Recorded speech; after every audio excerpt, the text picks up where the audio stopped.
자, 여러분 교재 194페이지입니다. 194페이지. 지구단위계획 내용을 간단하게 설명하고 다음 파트로 진도를 넘어가겠습니다. 194페이지를 펼쳐두시고 앞을 보시면 됩니다. 네. 자, 앞 시간에 계속 연결되는 부분이기 때문에 도입 부분 없이 바로 본론으로 들어갑니다. 지구단위계획으로 무엇을 결정하게 될까요? 네. 지구단위계획 내용이죠. 지구단위계획은 다음 사항을 내용으로 하는 행정계획이다라는 이야기죠. 네, 설명하겠습니다. 집중하십시오. 여러분, 서울입니다. 서울. 영도지역은 도시지역이죠. 도시지역이고, 자, 도시지역이면서 이만큼은 서울시, 녹지지역입니다. 영도지역이 뭐라고요? 녹지지역이라고요. 네, 녹지지역이에요. 여러분, 녹지지역이면서 동시에 두 가지를 묶인다고 그랬어요. 하나가 뭐죠? 개발 제한구역, 그린벨트. 또 하나는 공원이죠. 도시자연공원구역. 잘한대요. 도시자연공원구역. 그래서 아무튼 녹지지역이고 동시에 그린벨트, 개발지역으로 묶겠습니다. 이중으로 묶겠구나. 녹지지역으로 한번 묶어두고 그린벨트로 또 한번 묶었구나. 그런데 여기는 서울시 강남구고요. 자, 강남 주변에 녹지지역 위에 지정됐던 그린벨트, 개발제한구역이 해제가 됐습니다. 그린벨트가 해제됐어요. 네, 잘 보세요. 잘 보세요. 이번에 그린벨트가 해제된 지역은 서울시 전부입니까? 그중 일부입니까? 일부. 도시 또는 군관할구역 중 일부 지역 단위를 무엇이라고 하죠? 지구단위. 일부 지역 단위의 도시군 관리계획이 뭐죠? 지구단위계획. 그러면은 녹지지역 위에 지정되는 그린벨트가 해제되면은 주변의 지역적 특성, 강남 지역의 지역적 특성에 맞도록 개발하기 위해서 이 지역 단위의 도시군 관리 계획이 필요한 거예요. 그래서 서울시 녹지지역의 그린벨트가 풀리면은 서울시에서 여기다가 지구 단위 계획 구역, 지구 단위 계획 구역을 지정할 수 있다, 없다? 있다. 지구 단위 계획 구역의 지정을 도시군관리계획으로 결정하여 고시를 하게 돼요. 그러면은 경기도 평택시 주변에 그린벨트 해제되면은 경기도에서 그 그린벨트 해제 지역을 지구단위 계획구역으로 지정을 결정고시할 수 있다 이 말이에요. 그 다음에 이렇게 지구단위 계획구역이 지정되면은 그 일부 지역 단위의 도시군관리계획을 결정하고 그 일부 지역 단위의 도시군관리계획인 지구단위 계획을 3년 내에 결정해야 돼요. 앞으로 구역 지정이 있으면 지구단위 구역 지정이 있으면 몇 년 내에 지구단위 계획을 결정해야 됩니까? 3년. 3년 내에 그 일부 지역 단위의 도시군 관리 계획인 지구단위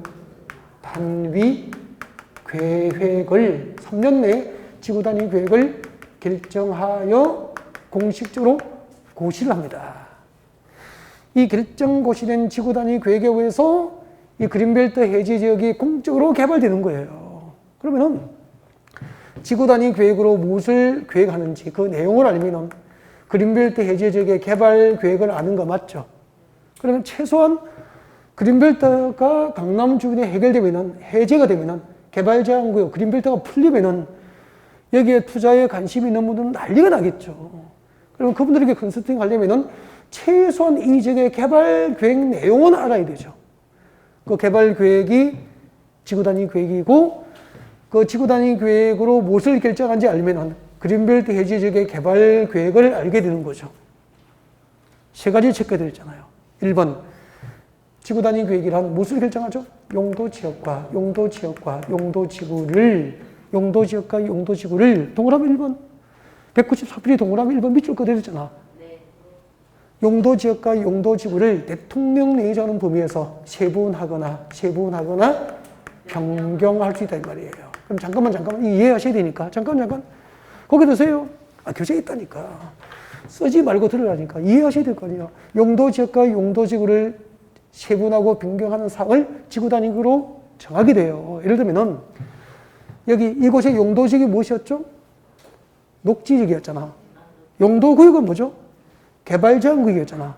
녹지지역이 해제가 됐습니까? 개발제한구역이 해제가 된 겁니까? 개발제한구역이 해제되면서 지구단위 계획구역이 지정된 거잖아요. 그러면은 이곳에 지구단위 계획구역이 지정된 지역의 용도지역은 녹지지역 상태잖아. 그러면 녹지지역 상태에서는 강남 주변의 지역적 특성, 강남 지역의 특성에 맞도록 아파트 짓고 업무 용도의 빌딩을 지을 수 있어 없어? 없잖아요. 녹지지역으로 묶여있는 상태에서는 안 되잖아.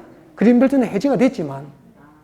그죠? 그러면은 이 지역의 용도지역은 그대로 돼야 됩니까? 변경해야 됩니까? 변경이 필요하잖아. 그래서 이 지구단위 계획구역 안에서, 지구단위 계획구역 안에서 용도지역과 용도지구를 대통령령이 정하는 범위에서 세분하고 변경할 때는 지구단위 계획으로 결정한다 이 말입니다. 서울시에서.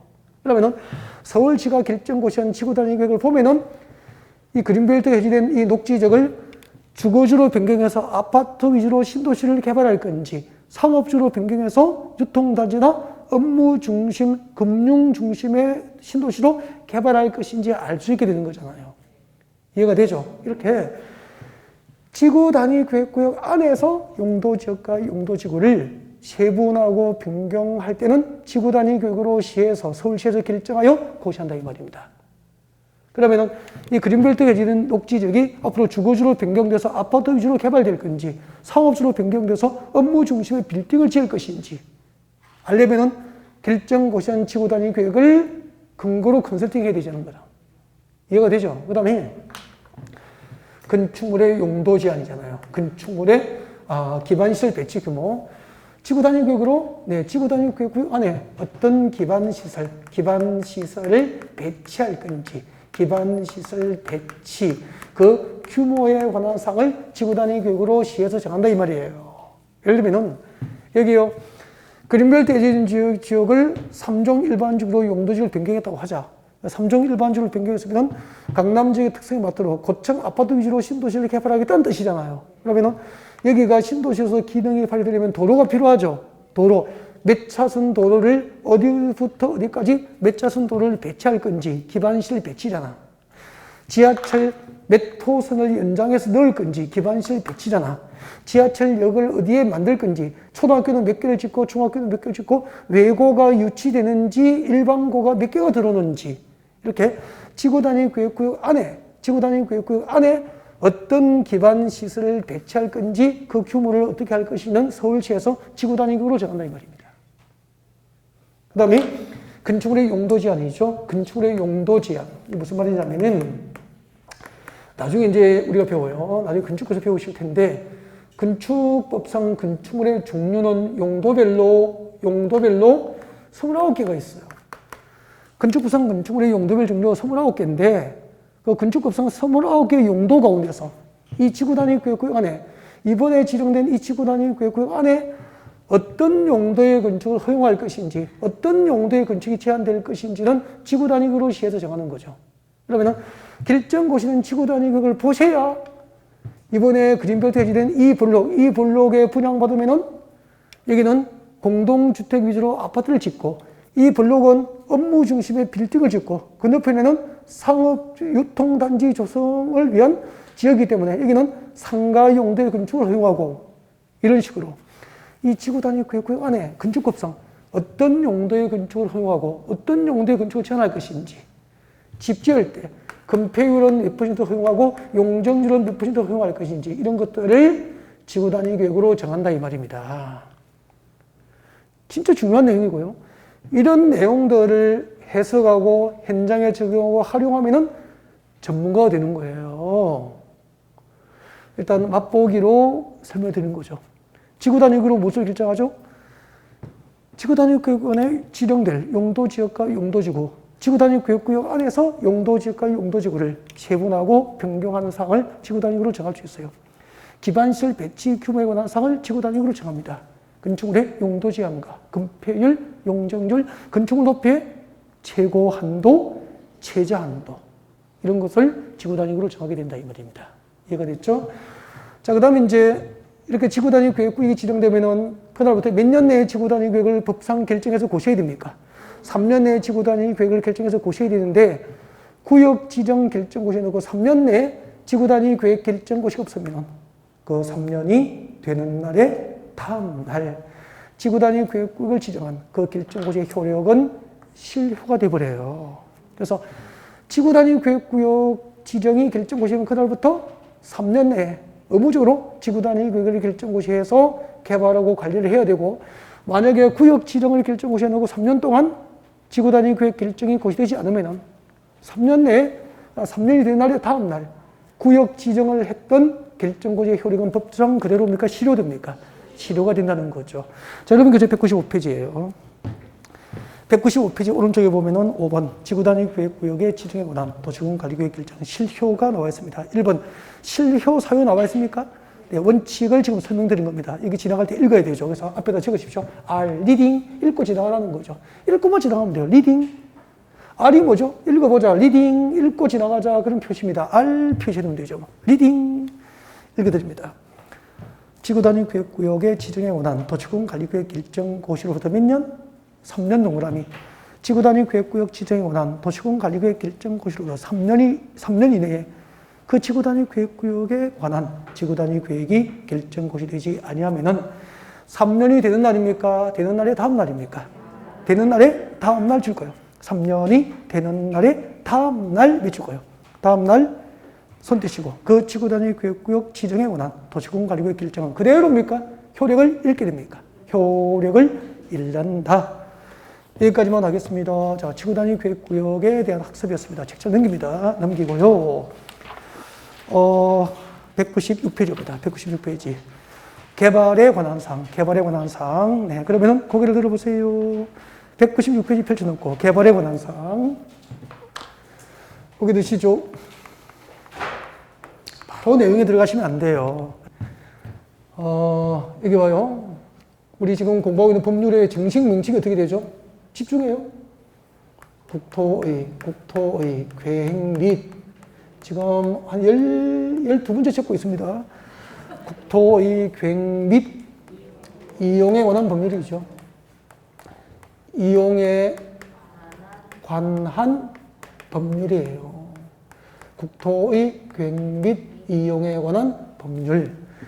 토지공법의 기본이 되는 법이죠. 네. 이 법의 핵심 내용은 계획에 관한 법이고 이용에 관한 법이에요. 즉, 우리나라 국토를 어떻게 이용하고 개발할 것인지 행정계획을 수립하고 그 수립된 행정계획에 의해서 계획적으로 국토를 개발하고 이용하기 위해서 만든 법이다 이 말이에요. 그러면은 이 법의 핵심 주제는 두 가지잖아. 계획에 관한 법이고 이용에 관한 법이다 이런 얘기죠.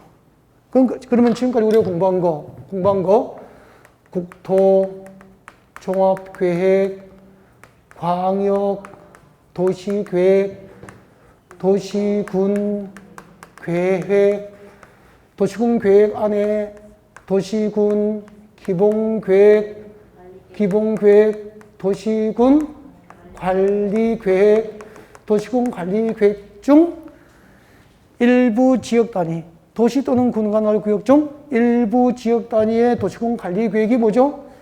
지구 단위 계획, 이렇게 되는 거죠.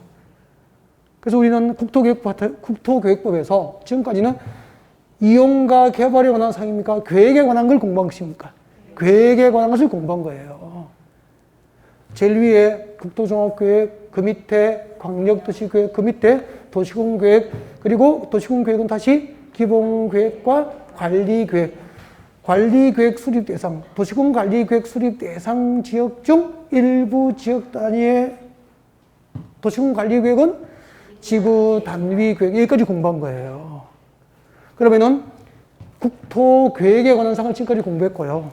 그 다음에 이제 지금부터는 이 계획에 의하지 않고, 국토계획에 의하지 않고 토지를 이용하거나 개발을 할 때는 국토계획에 의하지 않고 수립된 국토계획, 즉 도시군 광역도시계획이나 도시군 기본계획이나 도시군 관리계획이나 지구단위계획에 의하지 않고 토지를 이용하고 개발하면은 계획적 개발입니까? 무계획적 개발입니까?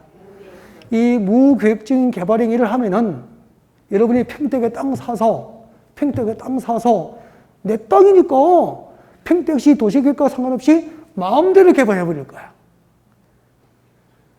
아파트 단지 안에 공장을 지어버리고, 아파트 단지 안에 내가 좋아하는 나이트클럽 지어버리고, 이 말이 돼요, 안 돼요? 안 안 되죠.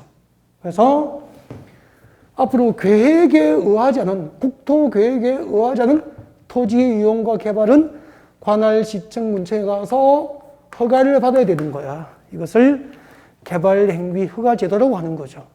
지금부터는 계획 파트를 공부합니까? 개발에 관한 사항을 공부합니까? 개발에 관한 사항을 공부하는데 여기요. 국토종합계획과 광역도시계획과 도시군기본계획과 도시군관리계획과 지구단위계획에 의한 공적개발은 허가를 안 받아도 돼. 근데 이 도시군계획에 의하지 않은 도시계획과 군계획, 도시계획과 군계획에 의하지 않은 사적인 개발행위를 관할시청문체로도 허가받는 것을 개발행위 허가제도라고 하는 거예요. 그래서 여러분 교재 봐요, 이제. 196페이지, 챕터 3.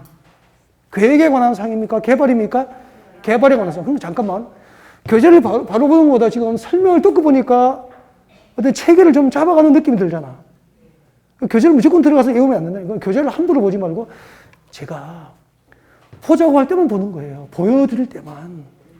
알겠죠? 그리고 그 밑에 봐요. 그 밑에 바로 뭐가 나와 있죠? 개발행위 허가제도가 나와 있어. 그래서 지금부터 여러분이 가장 하고 싶어 하는 게 아마 필기일 거야. 필기하고 싶죠? 그래서 자, 개발허가제도가 무엇인지 지금부터 필기를 할 수 있게 해드릴 거예요. 얼마나 필기하고 싶을까? 개발행위 허가제도. 지금부터 우리는 개발행위 허가제도를 공부를 죄송해요. 너무 유치했구나. 개발행위 허가제도. 여러분 입문과정이기 때문에 개발행위 허가제도가 무엇이죠? 개요를 이해하면 끝난 거예요. 수업 준비는. 입문과정에서 끝났다는 거죠. 진짜. 개발행위 허가제도가 뭐죠? 그거예요. 그거. 지금 마음속으로 대답하신 거죠? 개발행위 허가제도가 무엇일까? 그 봐요. 지금부터 필기하십시오. 개발행위 허가제도가 무엇일까? 그 의의를 설명합니다. 개발행위 허가제도가 무엇일까? 의의부터 적으세요. 의의부터. 어디에 적을까요? 196페이지 제일 위에 빈 공간에 적으면 돼요. 196페이지 저 위에 공간에 적으세요. 네. 노트에 적지 마요. 노트에 적어놓으면 어디 있는지 몰라. 이 필기는 196페이지에 있어야 의미가 있다 이 말이야. 전부 교재를 보고 공부하고 교재를 이해하고 읽을 수 있으면 되는 거지 뭐. 여러분이 필기를 아무리 잘해도 교재만큼 좋은 필기 그 교재는 없죠. 필기하세요. 거기다가 자, 여러분 국토를 개발하는 방법. 개발 적으세요. 개발. 제가 말씀드린 적이 있을 거예요. 우리 공법상 개발이 뭐죠? 구체적으로 대답하셔야 됩니다. 앞으로 개발이 뭐냐면은 평택에 많은 신도시가 개발됐죠. 여기저기에. 그죠? 개발은 곧 여기저기에 아파트나 공장 위주로 건축이 많이 됐다는 거 아니에요? 그래서 가장 대표적인 개발은 뭐죠? 건축이죠. 건축물을 건축합니다. 건축물의 건축이 가장 대표적인 개발이에요. 그래서 앞으로 제가 개발이 뭐죠라고 물으면 건축이라고 대답하십시오. 개발이 뭐죠? 건축이에요, 건축. 개발이 뭐죠? 건축. 그 다음에 우리 건축물을 건축할 때는 산지에다가 그대로 개발하고 농지에다가 그대로 건축합니까? 택지나 대지를 조성합니까? 택지나 대지를 조성해야 되는 거야. 그럼 한번 봐요. 세상에 손대지 않고 택지나 대지 형태로 되어 있는 땅은 있어요? 없어요? 없어요. 처음에 이렇게 생겼다고. 이렇게 생겼는데 이 지역을 건축을 하기 위해서는 대지나 택지로 개발을 해야 돼요. 산업단지나 이렇게. 그럼 봐요. 이 부분은 산이 높으면 그대로 둡니까? 잘라야 됩니까? 잘라야 되죠. 흙을 깎아낸다 이건 흙깎기라 그래. 이것을 절토라 그래. 절토가 뭐죠? 흙을 잘라내는 거죠. 그래서 흙을 깎아내는, 흙깎기를 의미하는 거예요. 흙을 깎는 거예요. 절토. 그 다음에 여기는 계곡이 낮으면은 절토된 흙과 자갈 파이프를 채워서 덮어주죠. 낮은 곳에 흙이나 자갈 바위들을 채워서 덮어줍니다. 이것을 성토라고 그래요. 성토, 절토, 성토, 절토, 성토, 절토, 성토. 절토가 뭐죠?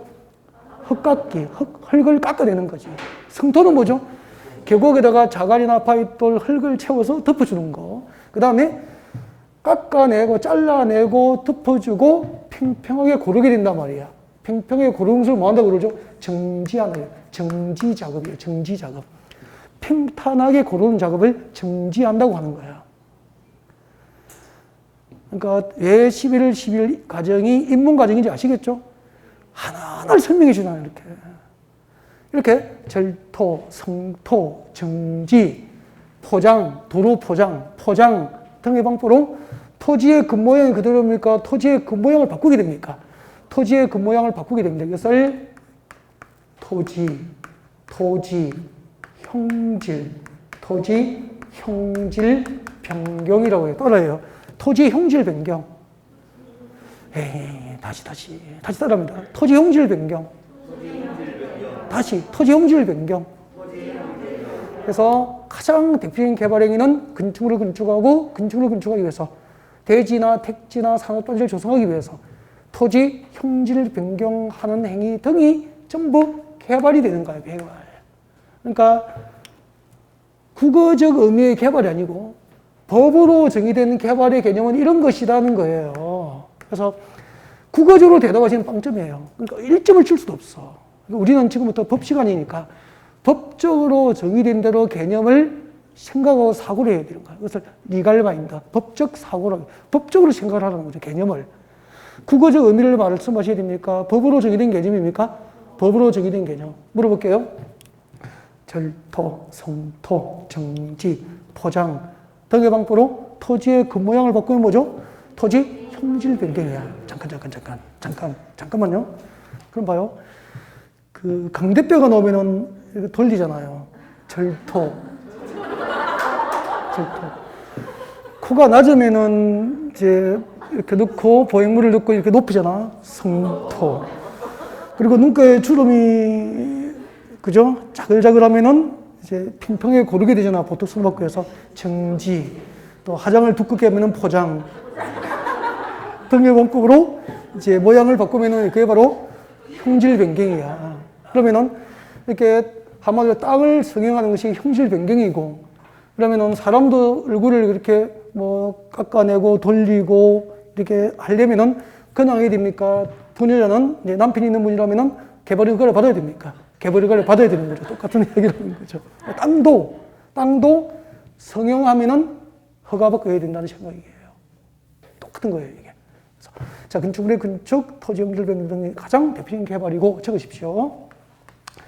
자, 이 국토를 개발하는 방법, 건축물을 건축하거나 형질 변경 등 국토를 개발하는 방법은 이제 두 가지가 있어요. 적으십시오. 도시군 계획, 도시군 계획 사업 받아 적으세요. 도시군 계획 사업. 도시군 계획 사업이니까 도시계획과 군계획으로 결정된 사업이잖아요. 그러면 도시계획이나 군계획으로 결정된 사업에 의해서 건축물의 건축이나 토지 형질 변경 등 국토 개발이 이루어진다면 공적 개발입니까? 사적 개발입니까? 공적 개발이죠. 이렇게 도시군 계획 사업에 의한 공적 개발. 이 공적 개발은 도시계획과 군계획으로 계획된 개발이기 때문에 난개발과 국토 파괴를 최소화할 수 있다고. 그래서 이것은 개발 허가를 받아 안 받아?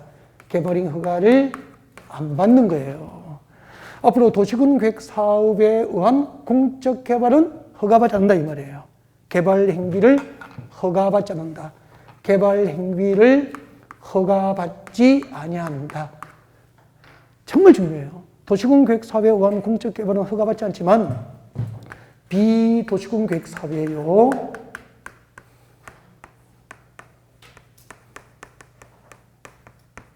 비도시군 계획 사업. 비도시군 계획 사업이니까 도시군 계획 사업에 의하지 아니한 개발이잖아요.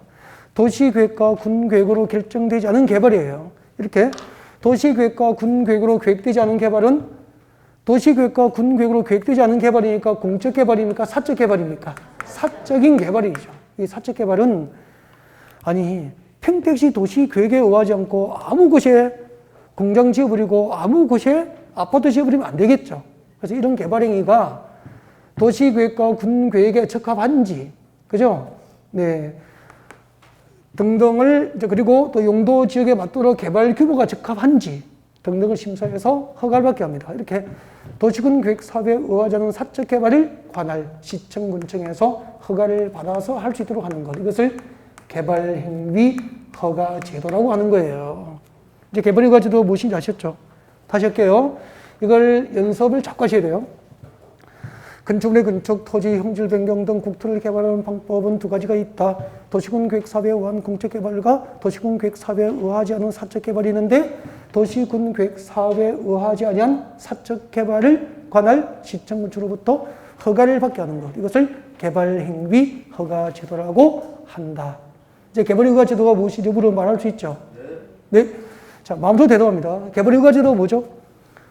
국토를 개발하는 방법은 두 가지가 있다. 도시군 계획 사업에 의한 공적 개발과 도시군 계획 사업에 의하지 않은 사적 개발이 있는데 도시군 계획 사업에 의하지 않은 사적 개발을 관할 시청 군청에 가서 허가를 받게 하는 것을 개발 행위 허가 제도라고 한다. 그러면은 앞으로 경기도 평택에서 서울특별시 관할구역안에서 땅 사서 택지를 조성하고 산업단지 조성을 하고 대지를 조성하기 위해서 토지 형질 변경을 하거나 건축법에 따라서 건축물을 건축하는 행위를 서울시 도시계획이나 평택시 도시군 계획에 의하지 아니하고 사적으로 땅 사서 건축을 하고 형질 변경 등 개발 행위를 하려면은 관할 시청 군청에 가서 그 개발 행위를 그냥 합니까? 허가 받습니까?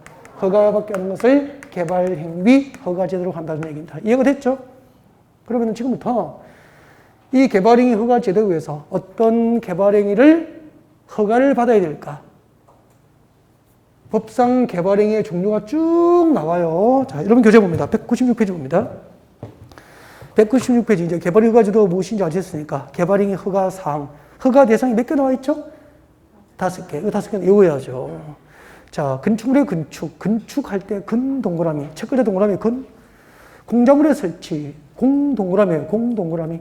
1번 건축물에 건축할 때 건 동그라미 196페이지입니다. 196페이지 오른쪽에 박스 안에 개발행 허가사항 1번 건축물의 건축 건 동그라미 공작물의 설치 공 동그라미 토지 형질 변경 토 동그라미 토석의 채취 토 동그라미 토지 분할 토 동그라미 5번 녹지적 관리적 자연환경 보전지역 첫 글자 동그라미입니다. 녹관자 녹지적 녹 동그라미 관리적 관 동그라미 자연환경 보전지역 자 동그라미 녹지적 관리적 자연환경 보전지역에서 건축물의 울타리 안에 위치하지 않는 토지에 물건을 몇 개월?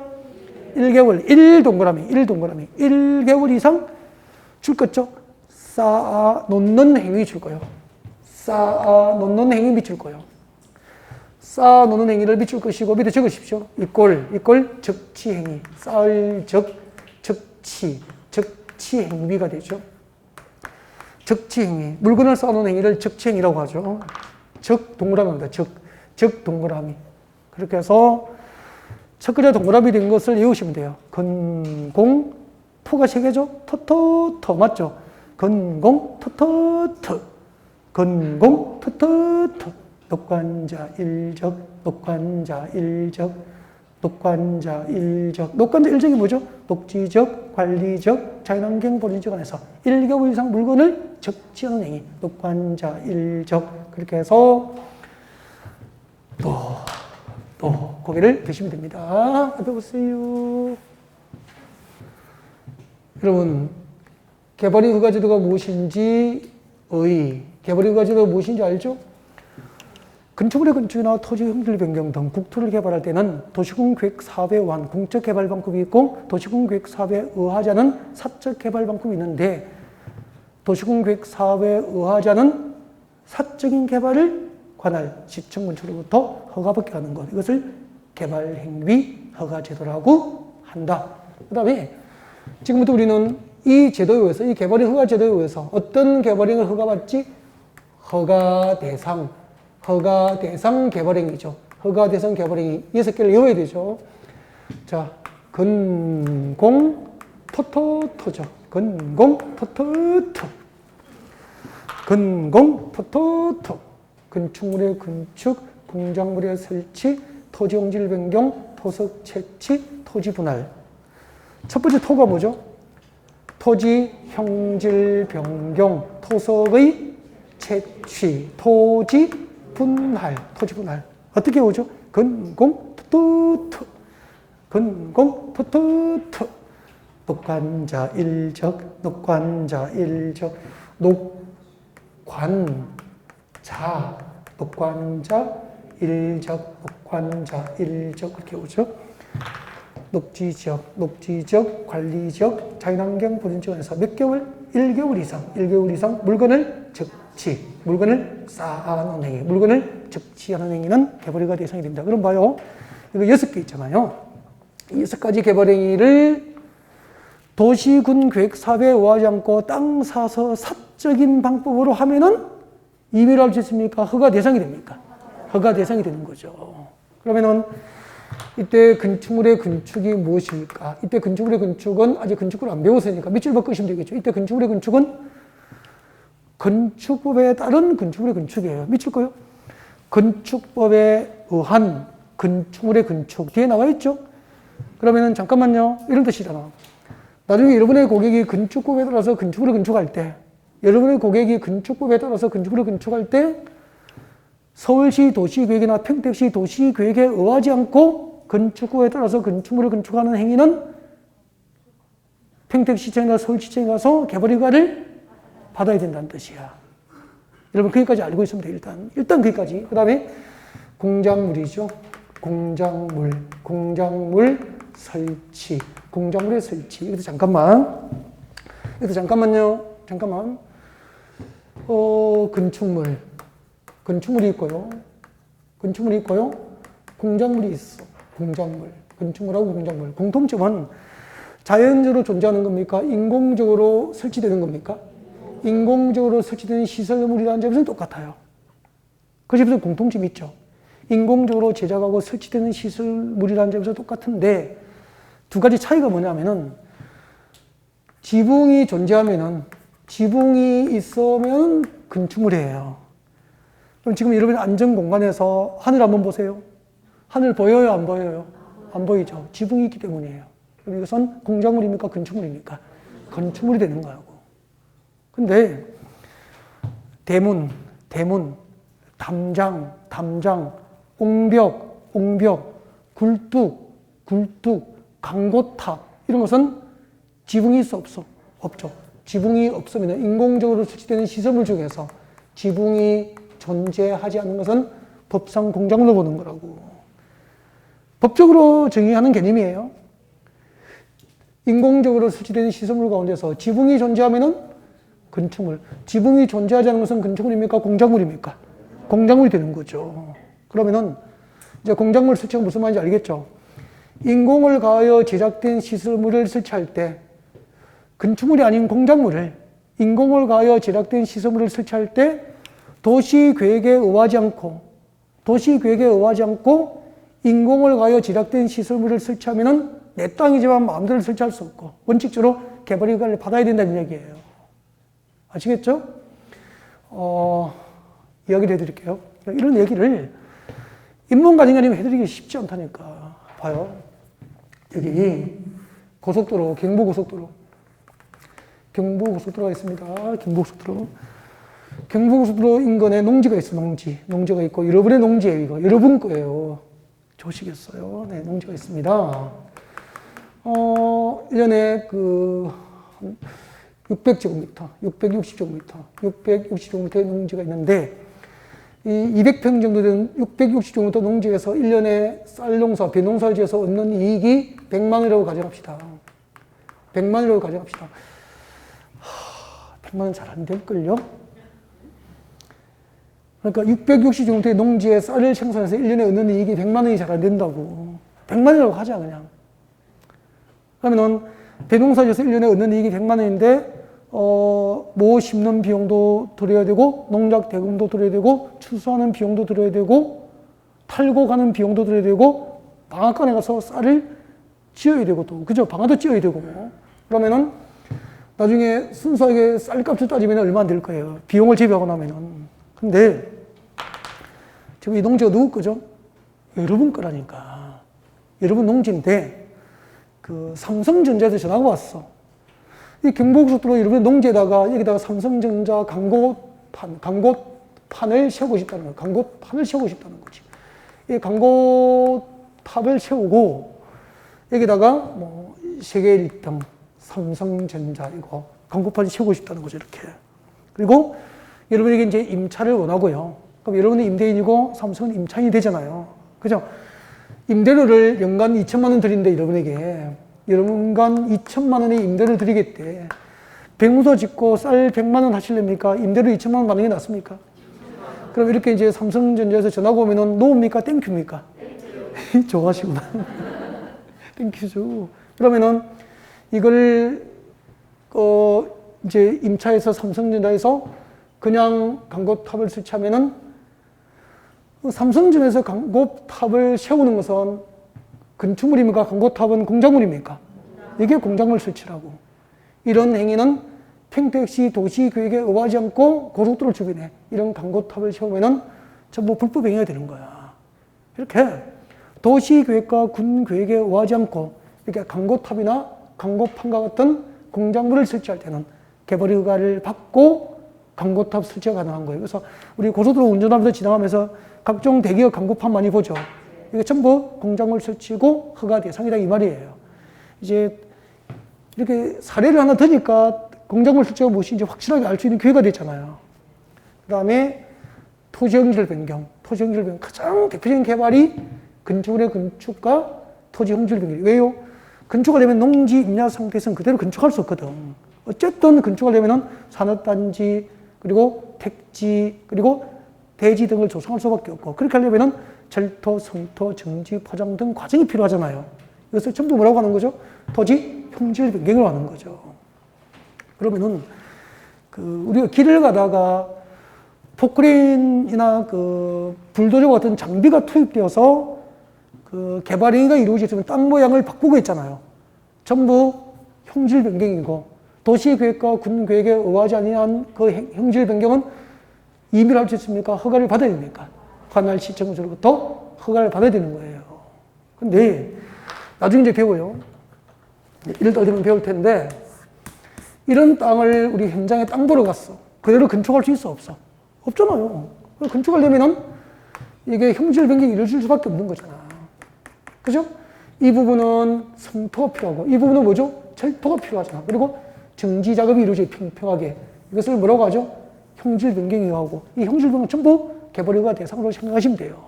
도시계획과 군계획에 의하지 아니한 개발행위라면. 그러면은 이런 것을 이제 개발허가 받는 게 원칙인데, 그때 한번 봐요. 나중에 나와요. 이 절토되는 부분의 높이, 깊이, 성토되는 부분의 깊이, 높이, 깊이 50cm, 50cm 이내는 높이, 깊이 50cm 이내는 규모가 큽니까? 경미합니까? 경미하니까 허가 없이 개발허가가 가능한 거예요. 그 나중에 여러분이 이제 현장에 답사를 가잖아. 현장에 답사를 가면은 봐요. 땅을 볼 때 이제 임장 활동을 가잖아. 이렇게 땅 보러 고객과 같이 방문을 한다고 이렇게 현장을 가보면은 마음속으로 선을 그어 이렇게. 아, 이렇게 택지를 조성해야 되겠구나.